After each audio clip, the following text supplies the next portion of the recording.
memasuki tahun keempat, semua program studi dan institusi itu sudah terakreditasi baik akreditasi BAN PT maupun akreditasi lembaga akreditasi mandiri. Ya, artinya dari aspek legalitas dan kompetensi secara institusi maupun secara program studi ini sudah tidak diragukan lagi, Pak. Tidak diragukan lagi.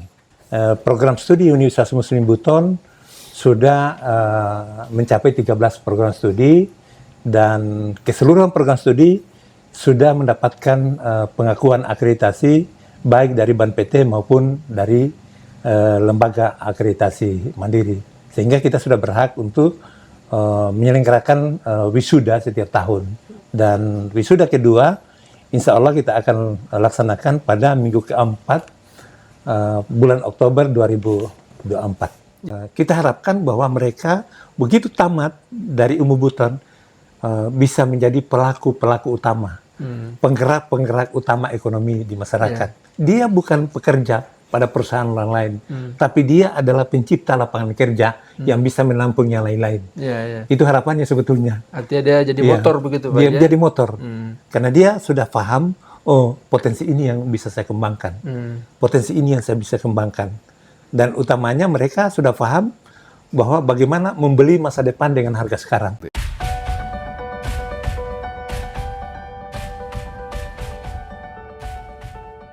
Bismillahirrahmanirrahim. Assalamualaikum warahmatullahi wabarakatuh.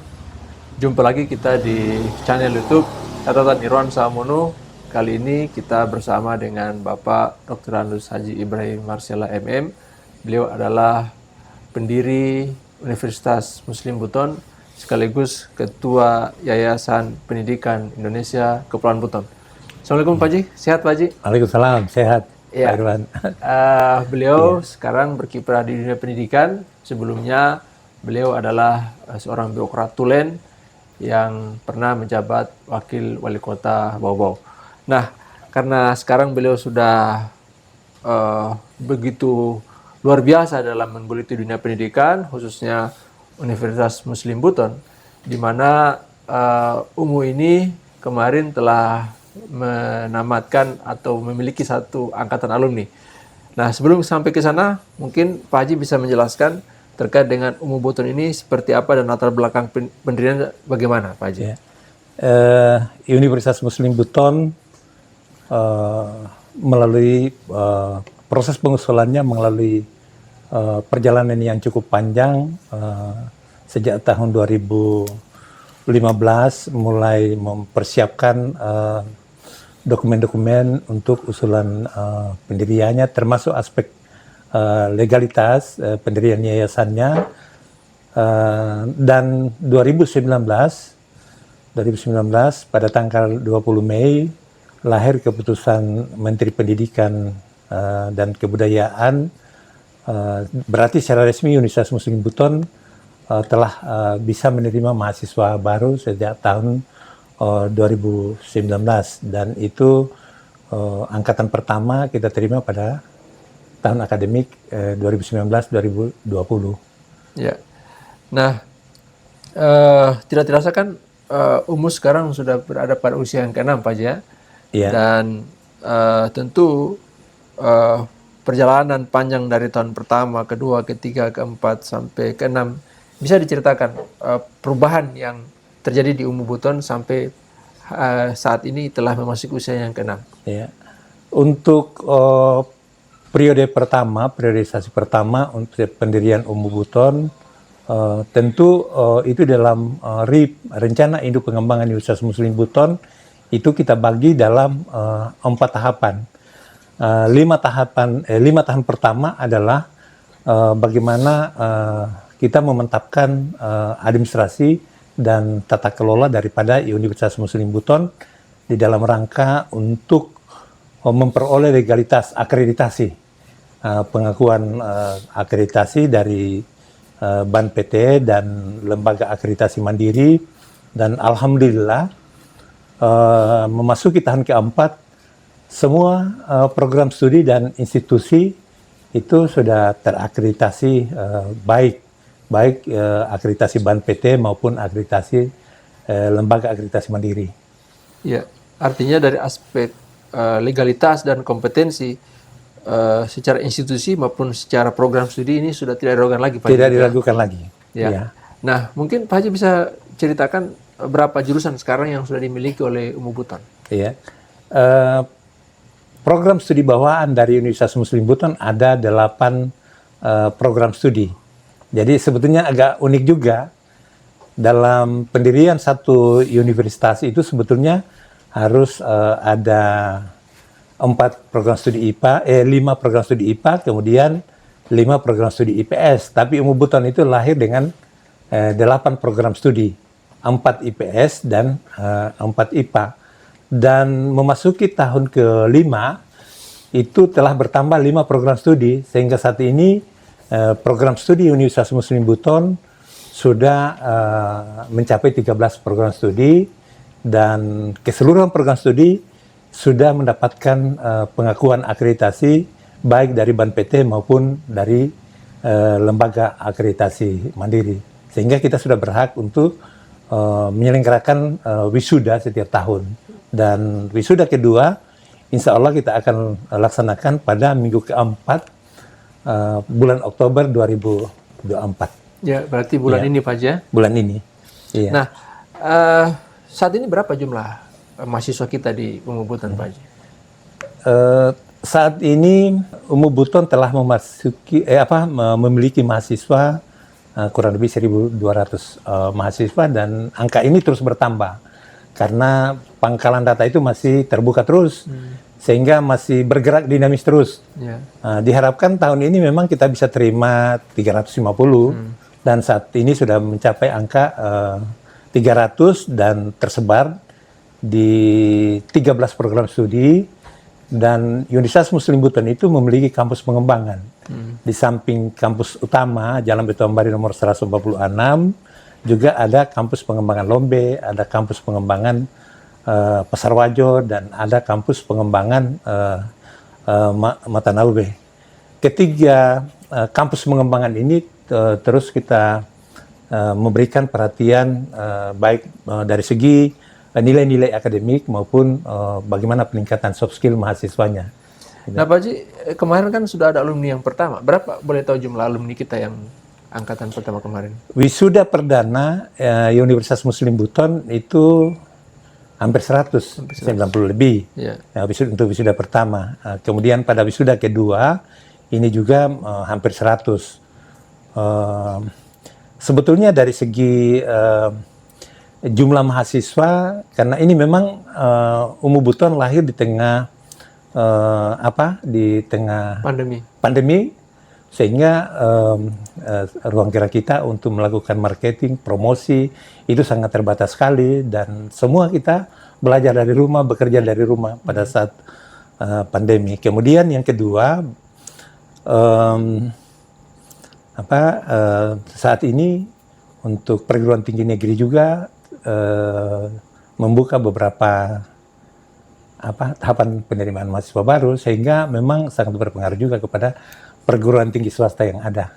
Ya, saya dengar Pak Haji, UMU ini tidak hanya menerima mahasiswa yang ada di dalam Kota Bau-Bau, tapi juga banyak menerima mahasiswa dari luar Kota Bau. Bisa dikatakan ini Nusantara kecil lah. Gimana Pak Haji bisa menceritakan hal itu?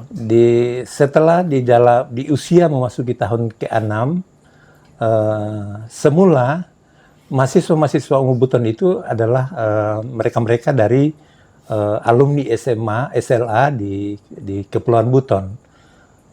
Dan uniknya, tahun pertama, tahun kedua, dan tahun ketiga itu mahasiswa-mahasiswa yang berada dari pinggiran. Tetapi masuki tahun ke-5 dan tahun ke-6 itu mulai anak-anak dalam kota, mahasiswa dari SMA Negeri 1, SMA Negeri 2, SMA Negeri 3, Negeri 4, dalam kota Bau-Bau itu sudah banyak yang berminat ke Universitas Muslim Buton. Mungkin ada sebuah pendekatan yang kita lakukan dalam membangun ekosistem pembelajaran di UMU Buton, di mana dalam ekosistem pembelajaran kita itu bagaimana mengintegrasikan dinamika yang terjadi di masyarakat, di lapangan, dimasukkan di dalam kurikulum, sehingga terjadi learn and match, mempertemukan antara teori dan praktek di dalam ekosistem pembelajaran di Umu Buton.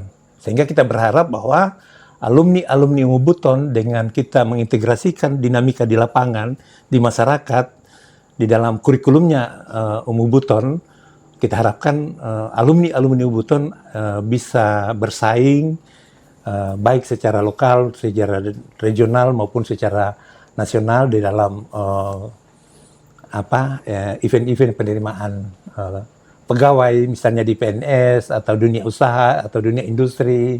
Ya, berarti dengan kata lain bahwa UMU dalam hal ini mempersiapkan mahasiswanya itu betul-betul memiliki kompetensi, sehingga ketika mereka selesai menimba ilmu di UMU, mereka bisa masuk di dunia kerja maupun di sektor informal gitu, Pak Haji. Iya. Dan yang terpenting adalah di Umu Buton saat ini kita memadukan antara kompetensi akademik, dan kompetensi soft skill.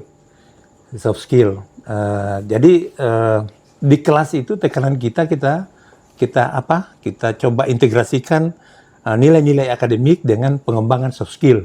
Misalnya masalah kemampuan berkomunikasi, kemampuan beradaptasi, kemampuan kolaborasi, manajemen waktu, kemudian problem solving, masalah-masalah terkait dengan pengembangan akhlak, tata krama.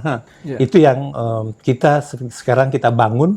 Jadi kita kuatkan akademiknya, tapi soft skill-nya juga kita kuatkan, karena keterampilan abad 21 itu akan menonjol soft skill.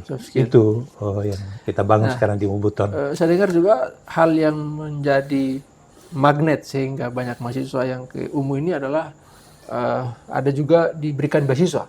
Bahkan kemarin ada yang katakanlah hafiz Quran begitu diberikan fasilitas-fasilitas. Kemudian bisa dijelaskan soal itu? Sebetulnya filosofi dasar pendirian dari Universitas Muslim Buton yang pertama adalah kita tahu bahwa banyak saudara-saudara kita yang ada di pedesaan yang tidak mampu melanjutkan pendidikan tinggi karena persoalan ekonomi, persoalan biaya.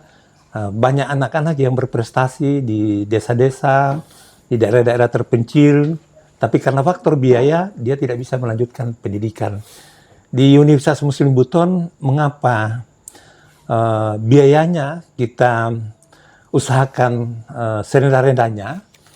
Karena target kita, bagaimana saudara-saudara kita yang kurang lebih 60% di pedesaan yang tidak sempat menikmati dunia pendidikan tinggi, ini mereka bisa melanjutkan. Dan filosofi kelas pengembangan itu yang kita harapkan. Mereka tidak ada biaya lagi transportasi dari kota, tidak ada lagi biaya pemondokan di kota, tidak ada lagi biaya hidup, dia bisa tinggal dengan orang tuanya selama dia kuliah. Nah, itulah filosofi dari kelas pengembangan yang kita kembangkan baik di Lombe, di Pasar Wajo maupun di Matanaube. SPP di Umu Buton rendah bukan berarti nilai akademiknya kita dia rendah, tidak. Terus kita SOP standar akademiknya terus kita tingkatkan. Ya sesuai dengan SOP yang ada. Bahkan di Umu Buton kita menganut falsafah bahwa tidak ada hari tanpa budaya mutu. Terus kita kembangkan budaya mutu di ekosistem pembelajaran di Umu Buton. Program beasiswa di Umu Buton itu ada beberapa macam. Ada program beasiswa untuk anak-anak yang berprestasi, tapi mereka secara ekonomi dia lemah. Dia punya ranking 1, 2, 3 di SMA, itu langsung kita bebaskan di Umu Buton. Kemudian juga ada beasiswa hafiz yang 10 juz. Tiap tahun itu ada kita terima alumni dari pondok, ada 2 orang, 3 orang. Tapi sebanyak-banyaknya kita usahakan bisa terima, karena mereka ini bisa mewarnai pengembangan nilai-nilai Islam di dalam lingkungan kampus. Artinya tadi Pak Haji menyinggung soal kampus pengembangan atau kelas pengembangan, bukan berarti mutunya itu di bawah mutu yang kelas utama gitu Pak Haji, ya? tidak, iya. Tetap diisi oleh dosen-dosen yang punya mutu yang sama Yang punya dengan mutu yang DIN. sama, iya. Jadi Apalagi sekarang ini kan sudah menjadi kewajiban dan sudah dilegalkan proses pendekatan perkuliahan tuh ada offline, ada online, lewat Zoom meeting banyak, dan juga kita sudah kembangkan LMS di Umu Buton untuk sistem pembelajaran online di dalam rangka untuk supaya mereka-mereka di kelas pengembangan ini mendapatkan perhatian yang sama dengan kampus utama atau kampus induk. Iya. Nah, kan ini saat ini Pak Haji baru ada 3 ya kelas pengembangan. Di Buton Tengah, kemudian di Pasar Rajo, dan di Matanawe. Apakah ada rencana ke depan untuk bisa ditambah kelas pengembangan ini, katakanlah di Wakatobi gitu Pak Haji? Iya. Jadi di dalam rumah besar Umu Buton itu kan ada pendidikan, ada kesehatan, ada ekonomi, ada pengembangan nilai Islam. Ada 4 ini yang di dalam rumah besar Umu Buton. Salah satunya adalah pendidikan. Pendidikan itu tidak berhenti di Kota Bau-Bau. Tapi kita berharap bagaimana nanti Pasar Rajo bisa dia berdiri sendiri, bagaimana Matanawe bisa berdiri sendiri, kemudian bagaimana Lombe bisa berdiri sendiri. Tujuannya untuk menampung yang 60% tadi, yang tidak sempat melanjutkan pendidikan tinggi, tidak bisa masuk kota karena ada biaya hidup, ada biaya transportasi, ada untuk biaya kos-kosan, ada biaya makan, dan lain-lain sebagainya. Tapi kalau ada di sana pendidikan tinggi, berarti mereka sudah lebih dekat, bisa tertampung di sana. Artinya mendekatkan pelayanan kepada mahasiswa yang ada di daerah atau di luar Kota Bau-Bau. Nah, tadi Pak Haji juga menyinggung soal rumah besar tadi, kesehatan. Nah, bisa mungkin Pak Haji menjelaskan soal dimensi kesehatan dari rumah besar tersebut? Iya. Sebetulnya ini adalah merupakan sebuah mimpi. Pendidikan, kesehatan, ekonomi, pengembangan nilai Islam. Ini sebuah mimpi besar dalam rumah besar Umu Buton. Dan harapannya di 5 tahun kedua, itu sudah mulai kita implementasikan secara bertahap di 5 tahun kedua. Kenapa harus ada kesehatan? Karena kita berharap bahwa Umu Buton ini punya mungkin fakultas kedokteran. Mungkin memasuki usianya yang ke-15 atau ke-20, sudah harus kita berpikir untuk bagaimana mendirikan fakultas kedokteran. Mendirikan fakultas kedokteran tentu harus didukung dengan klinik atau rumah sakit. Jadi Umu Buton juga bercita-cita punya rumah sakit di dalam rangka untuk meningkatkan pelayanan kesehatan masyarakat dan pendirian fakultas kedokteran. Gitu. Jadi ini milestone ke depan Pak Haji. Setidaknya ini sudah kita masuk pada 5 tahun kedua. Karena ini masuk tahun ke-6. Berarti langkah menuju ke perwujudan dimensi kesehatan tadi itu akan mulai terasa ini pada secara bertahap. Kita sudah akan lokasi kita sudah siapkan semua. Lokasi sudah siapkan semua. Kemudian untuk pengembangan nilai-nilai Islam, bagaimana mendirikan pesantren untuk mahasiswa. Pesantren untuk mahasiswa. Jadi mahasiswa itu dibina dulu di pesantren 2-3 bulan baru masuk ke kelas. Jadi masa pengenalan studi untuk masuk ke kampus itu lewat pondok pesantren. Lewat pondok pesantren. Kita menanamkan nilai-nilai agama dulu, apalagi dengan kemajuan ilmu dan teknologi sekarang ini. Nah, apa ini sudah direncanakan kira-kira masuk tahun keberapa baru bisa terrealisasi terkait dengan pengembangan nilai Islam ini Pak Haji? Kalau lahannya itu kita sudah siap 5 hektar di Surabaya. Jadi di Surabaya itu di samping kita ingin mendirikan pesantren untuk mahasiswa,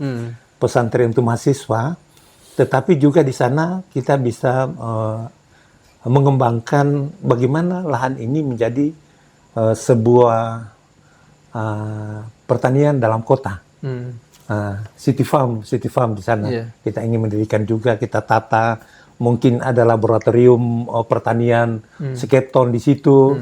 kan di UMU Buton ada 3 program studi untuk Fakultas Pertanian. Ada agroteknologi, ada agribisnis, kemudian ada Fakultas Peternakan.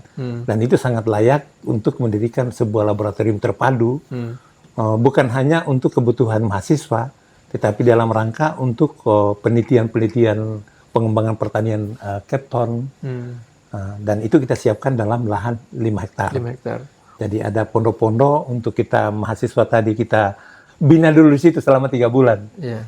Nah, berarti kan ini ada kaitannya juga dengan tadi dalam dimensi yang ketiga terkait dengan ekonomi tadi Pak Haji, Iya. bahwa ekonomi ini adalah merupakan penggerak juga di UMU Buton. Mungkin bisa dijelaskan secara lebih detail terkait dengan faktor yang keempat tadi, selain pendidikan, kesehatan, nilai Islam, dan yang keempat adalah ekonomi. Ekonomi. Ya. Ya. Dalam pengembangan keempat dalam rumah besar UMU Buton, 4 aspek tadi, 4 sektor tadi, salah satunya adalah ekonomi, karena kita berharap bahwa UMU Buton itu tidak hanya menggantungkan hidupnya dari SPP untuk kelangsungannya, untuk kesinambungannya. Kita tidak berharap sepenuhnya dari SPP. Kita berharap bahwa UMU Buton itu punya usaha-usaha lain yang bisa menopang, memperkuat tridharma perguruan tinggi. Pendidikannya, penelitiannya, pengabdiannya, bukan hanya dari SPP, tapi kita harapkan bisa ditopang dari usaha-usaha ekonomi. Dan gagasan besarnya adalah bagaimana UMU Buton bisa menjadi satu kekuatan penggerak ekonomi keton.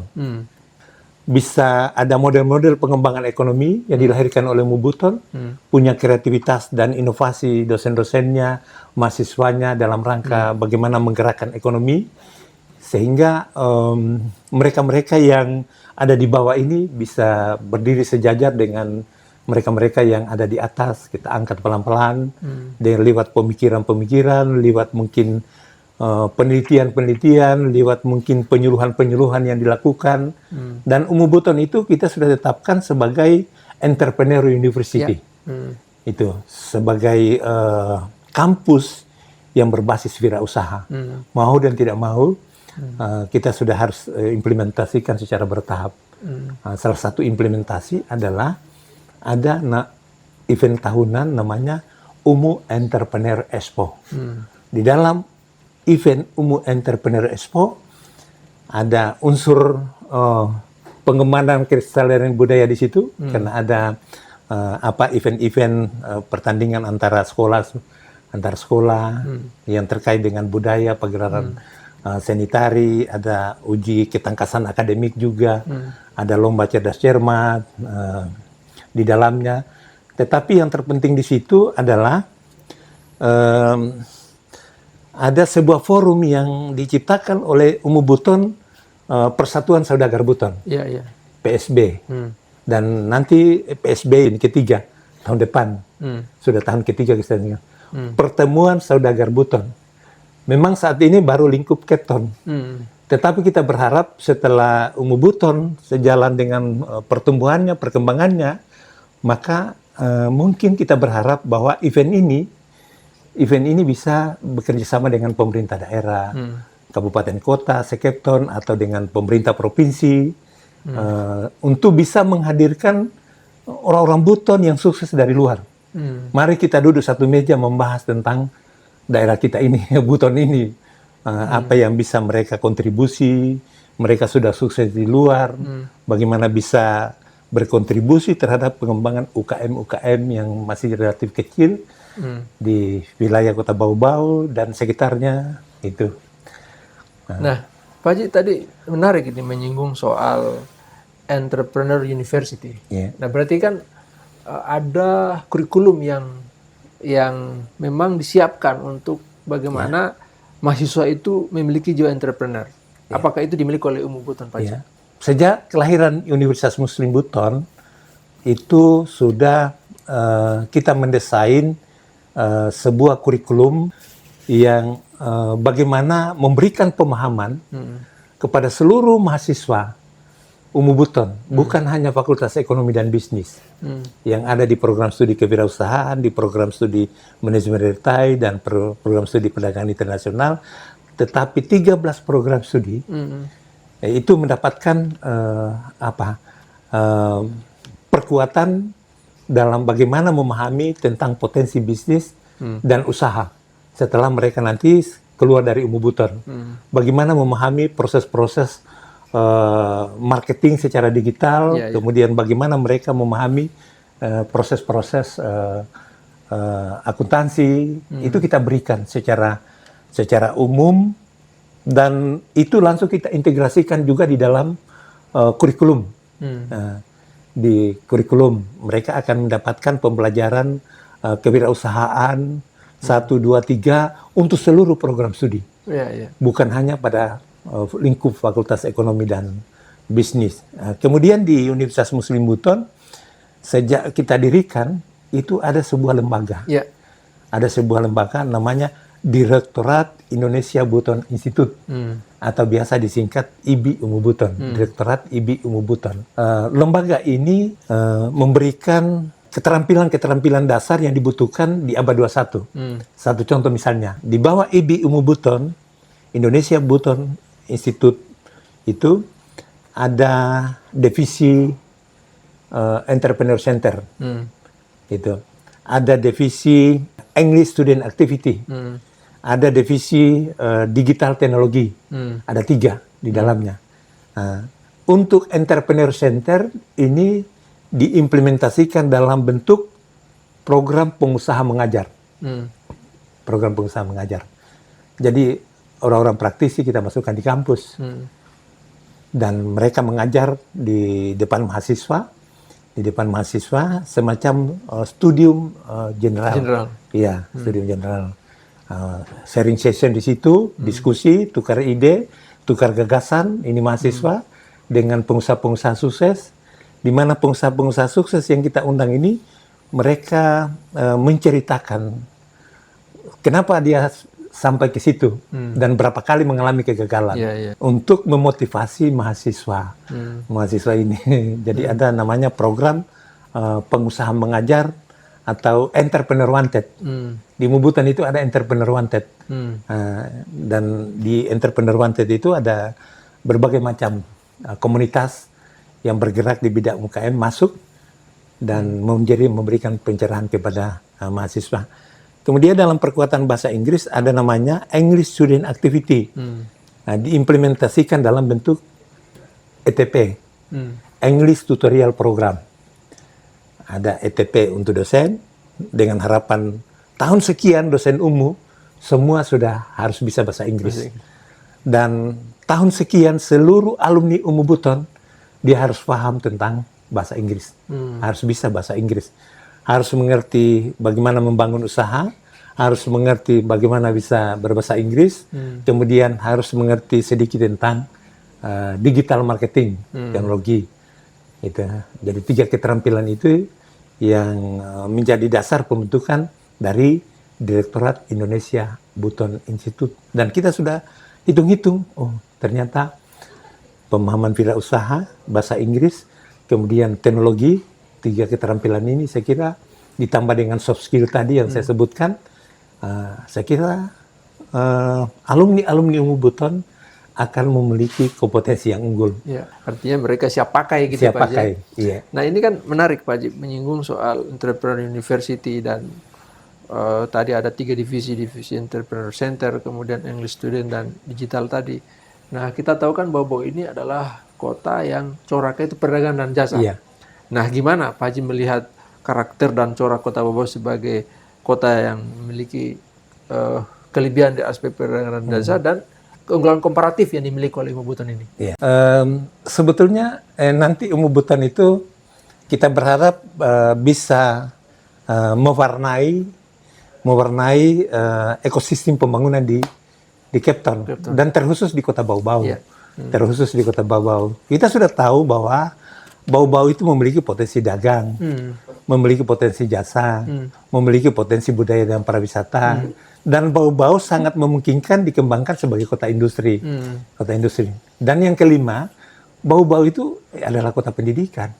Ya, ya. Jadi pada intinya Bau-Bau itu memiliki 5 sektor strategis. Dan kita berharap pemimpin ke depan Bau-Bau itu hanya fokus pada 5 sektor strategis itu. Tidak usah tahambur kemana-mana, tapi fokus pada 5 sektor strategi. Siapapun pemenangnya. Siapapun pemenangnya. Sektor dagang, jasa, kota industri, kota budaya dan pariwisata, dan kota pendidikan. Kalau misalnya contoh satu saja, kota pendidikan.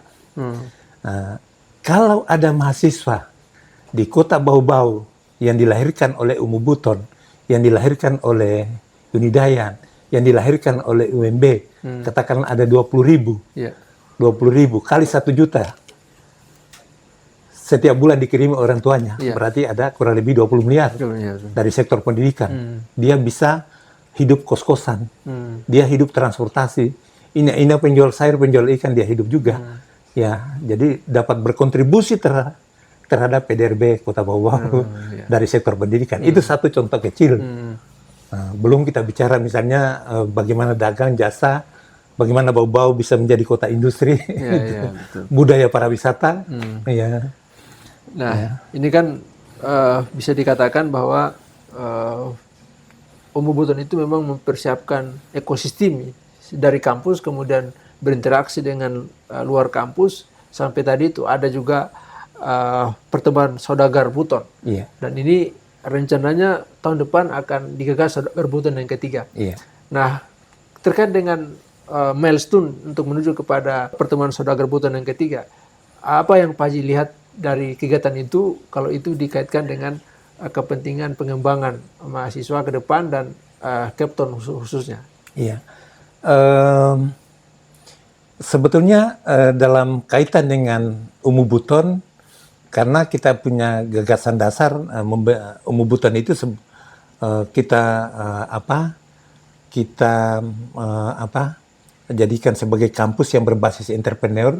Sasarannya adalah bagaimana dalam rangka Umu Buton tampil sebagai satu kekuatan penggerak ekonomi di Buton, sehingga lahirlah PSB yang ketiga nanti berikut pertemuan saudagar Buton.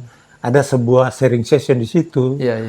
Mengapa mereka berhasil di rantau dan mereka kenapa tidak kembali lagi ke Bau-Bau untuk bersama-sama menggerakkan ekonomi di Kepton.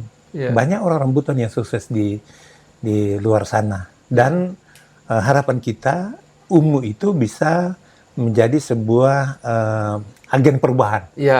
Bagaimana memiliki sebuah kreativitas dan inovasi di dalam rangka untuk pengembangan ekonomi di Kepulauan Buton. Bukan hanya bertindak sebagai pelaku untuk memfasilitasi dari hasil-hasil surveinya, model-model pengembangan usaha yang harus dikembangkan dari hasil penelitian, dari hasil PKM-nya.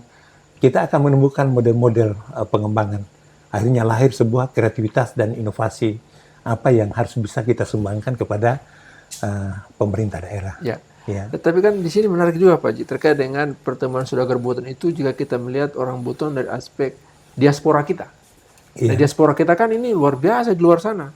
Nah, kira-kira gimana Pak Haji melihat potensi itu kalau kita kaitkan ini sebagai jaringan mereka untuk bisa datang kembali ke daerah melalui forum ini Pak Haji? Orang Buton adalah dikenal sebagai perantau ulung. Dan orang Buton itu di mana saja dia berada, dia dengan cepat bisa beradaptasi. Dan mereka punya cara-cara kerja 2 kali lipat dari orang lain. Dan dia sangat harmonis, dia hidup di mana dia berada. Dengan kekuatan-kekuatan mereka yang ada di luar, bagaimana mereka bisa sharing, berkontribusi terhadap daerah ini. Paling tidak mereka bisa membangun rumah, berinvestasi di sini, kembali berinvestasi di sektor apa, bermitra bersama-sama dengan usaha-usaha kecil yang ada di dalam. Atau dari mereka bisa memberikan motivasi kepada usaha-usaha kecil, sehingga semua usaha-usaha kecil ini bisa tumbuh dan berkembang secara adil, secara sejajar dengan mereka-mereka yang telah jadi besar. Gitu.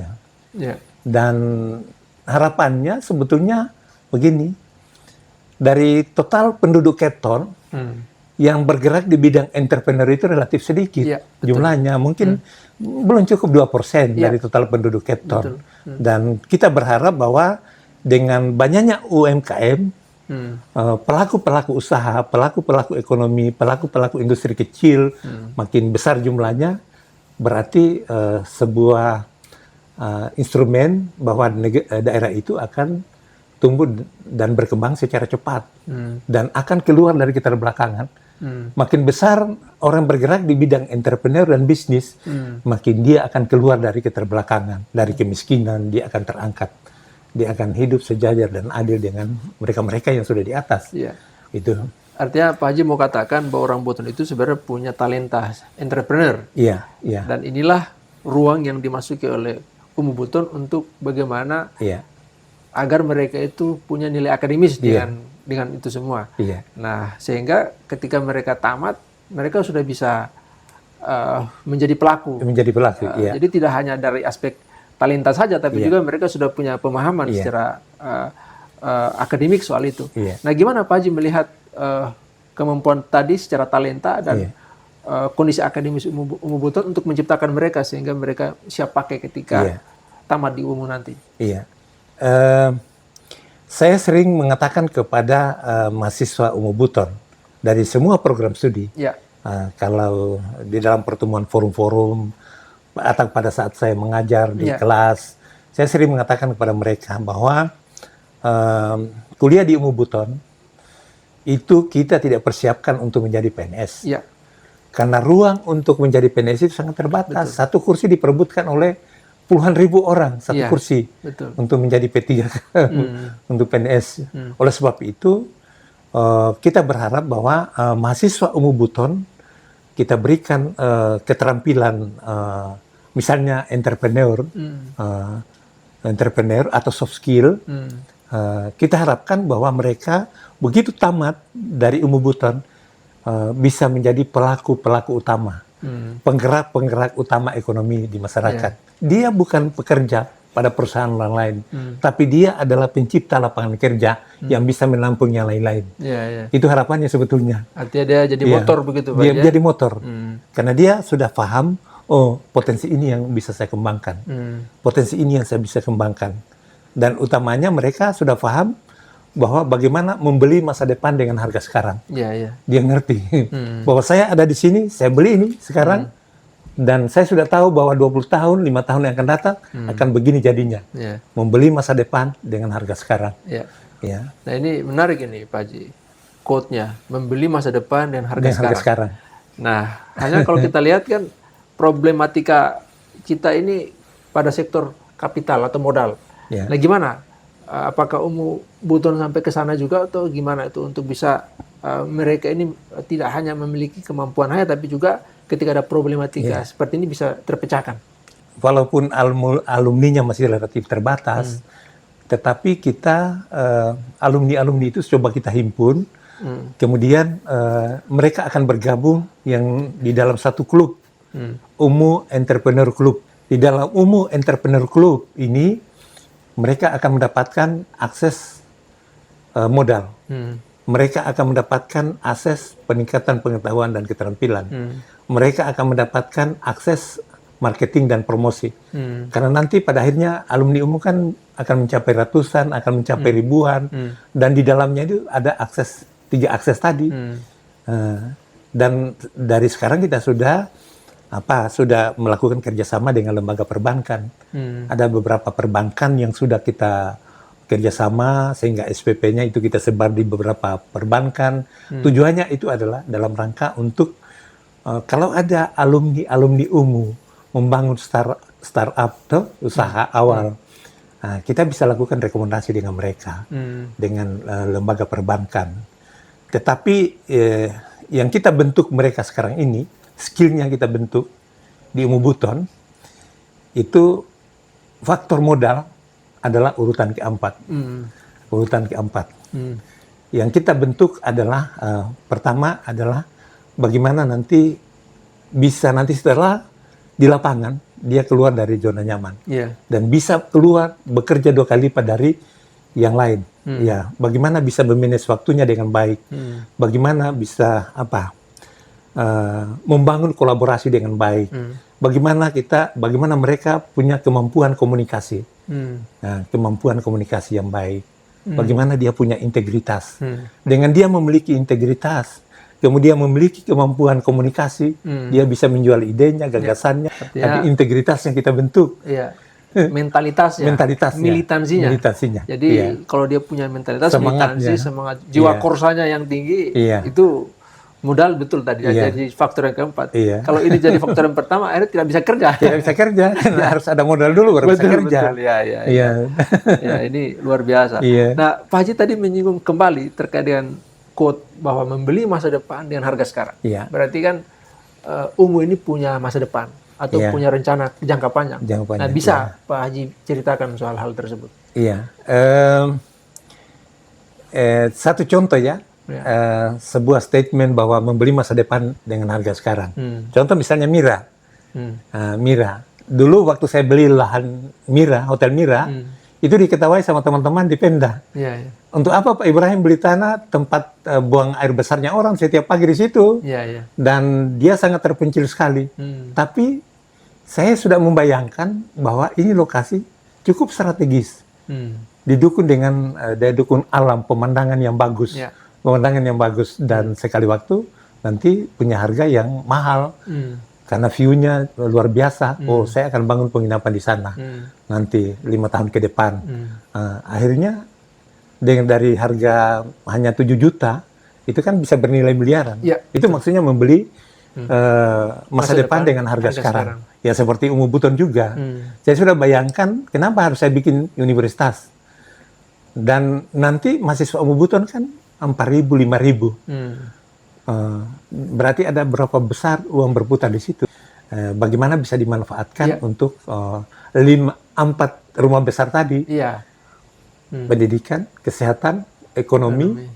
Dan penanaman nilai Islam. Jadi ibaratnya ini adalah fondasinya Pak Haji. Fondasi. Setelah kuat fondasinya, maka untuk ekspansi ke yang lain yang lebih luas lagi itu sudah bisa lebih mudah. Kalau Pak Haji melihat gimana fondasi kita saat sampai dengan pencapaian saat ini? Visi Ungu Buton itu membangun SDM unggul, berakhlakul karimah, dan berwawasan entrepreneurship. Itu 3 kata kunci dari visi Universitas Muslim Buton.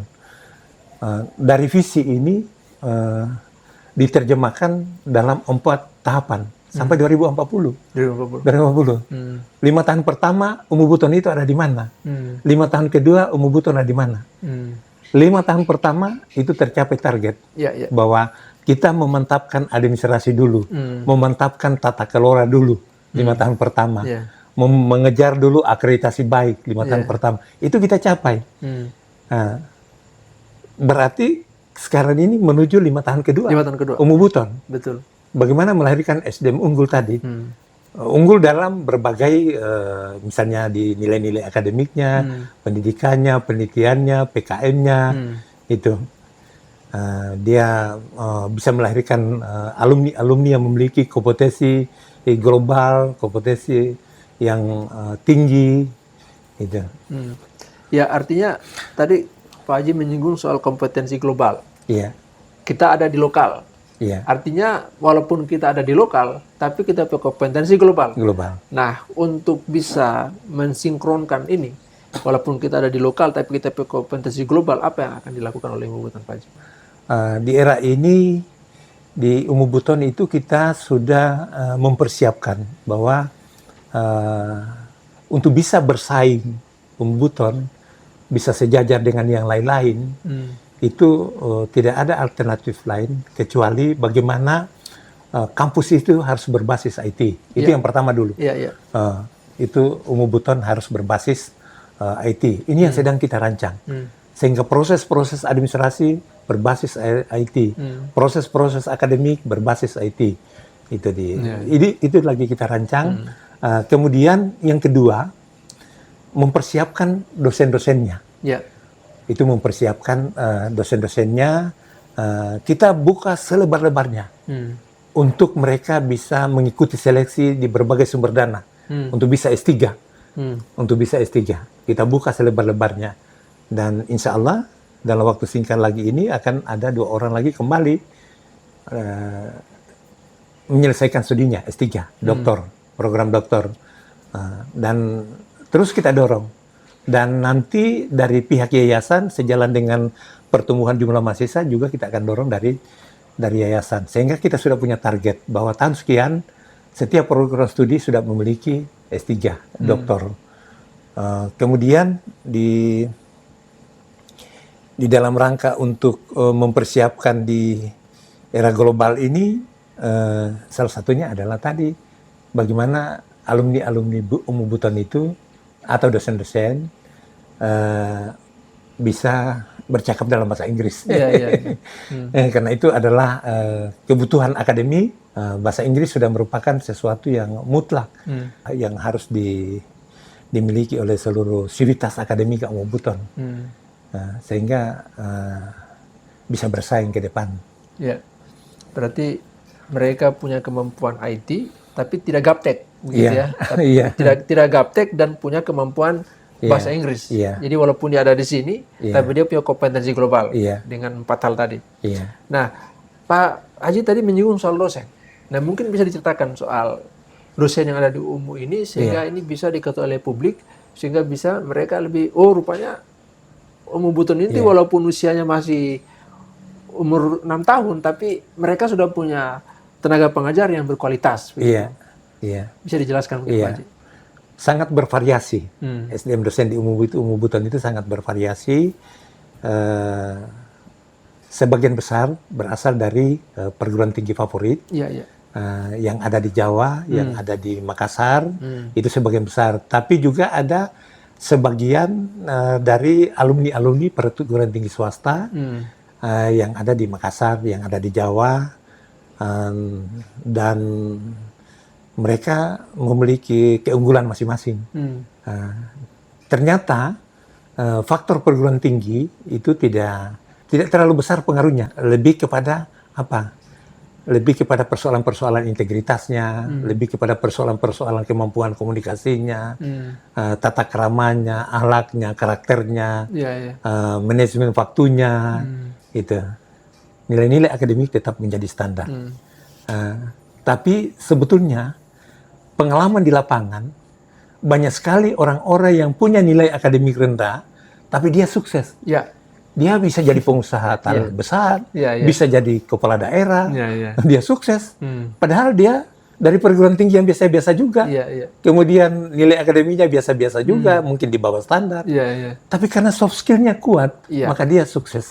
Setiap hari kita arahkan itu mahasiswa, bagaimana kumpul-kumpul, aktif dalam himpunan program studi, aktif dalam UKM, unit kegiatan mahasiswa, aktif dalam BEM universitas, dalam kegiatan ekstrakurikuler. Jadi bisa dikatakan Umu Buton ini bagaimana caranya agar semua mahasiswa itu punya talenta begitu ya. Artinya mereka punya soft skill dan itu tidak hanya bicara dalam konsep wacana saja, tapi juga disalurkan dengan baik itu kegiatan maupun dengan infrastruktur. Nah, sejauh ini Pak Haji melihat pencapaiannya seperti apa itu? Dengan mungkin kita ukur, katakan ada event-event yang mereka ikuti di level-level tertentu, sehingga mereka, oh rupanya bisa berbicara juga di sana. Bisa dijelaskan Pak Haji? Satu contoh kecil, baru-baru ini, ada sebuah event yang diselenggarakan oleh Bank Indonesia, menulis sebuah karya, itu membutuhkan juara 3. Se-Sulawesi Tenggara, juara 3. Juga kita ada punya mahasiswa juara 1 nasional lomba baca puisi. Yang Hartini itu kan dipakai di mana-mana. Kalau ada event-event sering dia dipanggil. Saat ini kalau saya melihat secara umum mahasiswa Umu Buton, karena mereka sering kumpul-kumpul dan sering berdiskusi, menurut saya mereka memiliki keunikan tersendiri, kekhasan tersendiri saat ini mahasiswa Umu Buton. Di Umu Buton itu ada juga kita bikin namanya kopi intelektual. Kopi intelektual. Jadi kumpul seluruh mahasiswa bau-bau di situ. Pengurus-pengurus BEM dia kumpul, dia diskusi dengan mahasiswa Ungu Buton dengan tidak membawa atribut Ungu Buton, tidak. Bahwa itu adalah tempat ngopi secara umum dan ada sebuah forum setiap malam Jumat. Namanya Kopi Intelektual. Iya, iya. Dan kita hadirkan, misalnya nanti Pak Irwan sewaktu-waktu bisa tampil di situ, memberikan pencerahan kepada mahasiswa yang ada di situ. Karena bukan hanya mahasiswa Ungu Buton, semua bergabung di situ. Kemudian nanti ada satu program lagi namanya Ngopi Bareng Praktisi.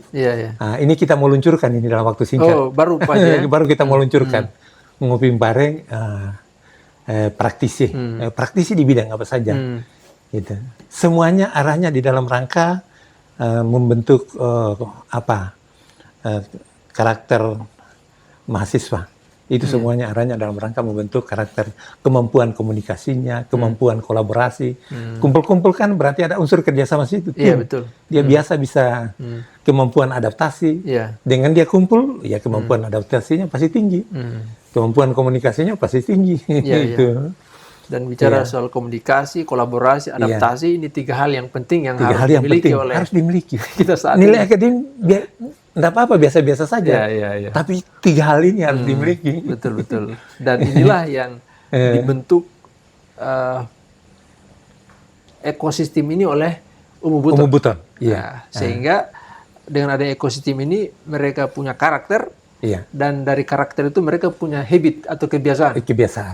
Dan ini ketika kita bertemu, ini dari langsung pasti spontan, tidak ragu, tidak kaku, cepat bisa berkomunikasi dengan orang, adaptasi.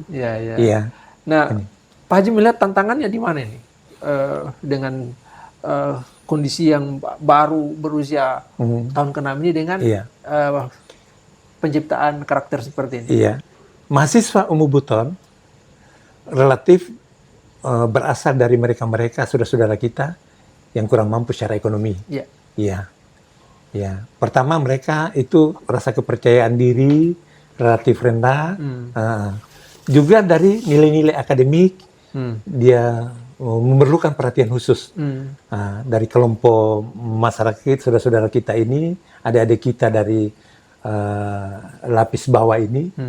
Karena anak-anak pegawai di sana relatif masih kurang. Tapi tahun ini kita sudah mulai terima alumni SMA 1, SMA 2, SMA 3. Sudah banyak yang masuk sekarang ini. Dan ada juga yang ketua OSIS di SMA dalam kota yang masuk di Ungu Buton. Mungkin karena dia melihat berbagai macam event yang ada di dalam toh. Dan dengan konsep-konsep yang sudah kita implementasikan secara bertahap itu. Saya dapat informasi Pak Haji, dosennya malah kebanyakan orang muda ini. Banyak mereka justru darah-darah muda dibandingkan dengan perguruan tinggi lain mungkin yang usia tua lebih tinggi, tapi Ungu Buton ini justru yang muda itu yang lebih banyak dibandingkan dengan yang usia tua. Gimana dengan potensi itu Pak Haji? Ada satu hal yang menarik, kita berhadapan dengan dosen-dosen yang relatif muda, dengan kaum intelektual yang relatif di bawah 25 tahun. Mereka kan rata-rata usianya di bawah 30 tahun dosen-dosen Ungu Buton, kurang lebih 90 orang jumlahnya, kurang lebih 90 orang.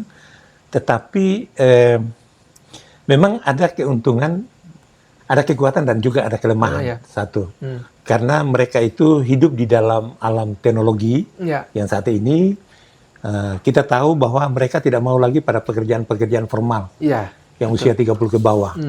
Mereka membutuhkan pada kegiatan-kegiatan atau kumpul-kumpul atau di warung kopi yang membutuhkan kreativitas dan inovasi. Sehingga banyak ruang-ruang publik kita bentuk di Ungu Buton. Jadi kalau saya ajak rapat dosen-dosen muda ini, mereka kurang tertarik. Tapi kalau misalnya duduk di gode-gode sambil kita masukkan kita punya gagasan-gagasan, itu mereka lebih tertarik. Ini adalah juga saya anggap bahwa sebuah kekuatan. Karena mereka dosen muda lebih tingkat adaptasinya tinggi. Adaptasinya tinggi, dia akrab dengan teknologi, beda dengan kita yang relatif tua. Tapi yang muda-muda dia akrab dengan teknologi. Nah ini Pak Haji tidak terasa nih, diskusi kita sudah hampir 1 jam. Dan saya dengar tadi banyak sekali gagasan. Dan memang kalau kita lihat UMU ini punya keunggulan komparatif yang tidak dimiliki oleh perguruan tinggi yang lain. Ya. Dan yang paling menarik tadi itu adalah mentasbihkan diri sebagai entrepreneur university. University. Ya. Nah, di bagian ujung ini kira-kira apa yang Pak Haji mau sampaikan kepada pemirsa dengan pencapaian UMU yang sampai saat ini? Silakan Pak Haji. Iya. Bahwa di Universitas Muslim Buton tidak hanya bagaimana kita menanamkan nilai-nilai akademik yang tinggi, tetapi di UMU Buton kita coba rangkai atau kita variasi dengan nilai-nilai soft skill. Karena kita beranggapan bahwa keterampilan abad 21 adalah di soft skill, ada di soft skill, dengan tidak melupakan nilai-nilai akademik. Nah, terus kita akan kombinasikan. Dan di UMU Buton, terus kita melihat mahasiswa itu bukan seseorang yang harus diisi. Tetapi mahasiswa UMU Buton adalah mitra diskusi dosen-dosen muda, adalah mitra untuk tukar gagasan, adalah mitra untuk tukar ide. Jadi mereka bukan sesuatu yang harus diisi. Boleh jadi mereka sudah baca, kita belum baca sebagai dosennya. Oleh sebab itu, mereka terus kita dorong sebagai mitra diskusi. Ya, makasih Pak Haji Ya. atas diskusi kita malam ini. Dan pemirsa, tidak terasa ini sudah 1 jam lebih sejak awal kita diskusi dengan beliau, dan rupanya banyak hal-hal yang menarik yang dimiliki oleh UMU Buton. Salah satunya adalah bagaimana UMU Buton ini mentasbihkan diri sebagai entrepreneur university, dan yang menarik tadi Pak Bo, kalau ingin membeli masa depan dengan harga sekarang, masuk ke UMU Buton. Gitu Pak Haji. Iya. Ya, baik. Terima kasih pemirsa. Insya Allah kita berjumpa dalam kesempatan berikut. Assalamualaikum warahmatullahi wabarakatuh.